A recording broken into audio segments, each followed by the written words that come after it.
19 ఎన్నికలకు సంబంధించి ఎలక్షన్ సర్వేగా అంటే వైఎస్ఆర్సీపీకి పనిచేసినటువంటి వ్యక్తి ప్రశాంత్ కిషోర్.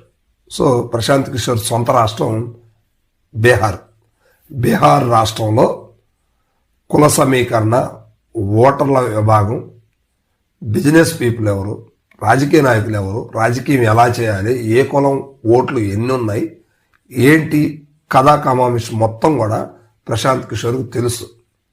సో ఆయన ఇటీవల ఒక కొత్త పార్టీ అక్కడ పెట్టడం జరిగింది. ఆ పార్టీ నుంచి బీహార్ ఎన్నికల్లో, నిన్న జరిగినటువంటి ఎన్నికల్లో పోటీ చేయడం జరిగింది. సో ఎన్ని ఓట్లు వచ్చాయని అడగొద్దు, ఎందుకంటే అక్కడ బీఎస్పీ 1 నుంచి 1.5% ఓటు సాధించుకుంది. సిపిఎం, సిపిఐ కూడా 0.5, 0.7 లాగా ఓట్ బ్యాంక్ సాధించుకుంది. అదేవిధంగా ఇతరులు, ఇండిపెండెంట్లు కూడా కొన్ని ఓట్లు సాధించుకున్నారు. ఉన్నటువంటి 245 అసెంబ్లీలకు గాను 230 దాకా ప్రశాంత్ కిషోర్ పార్టీ తరపు నుంచి పోటీ చేయడం జరిగింది. సో ఆయన ఒక్క సీట్లో గెలుపొందలేదు. గెలుపొందకపోగా డిపాజిట్స్ కూడా కరువైన పరిస్థితి ఉంది.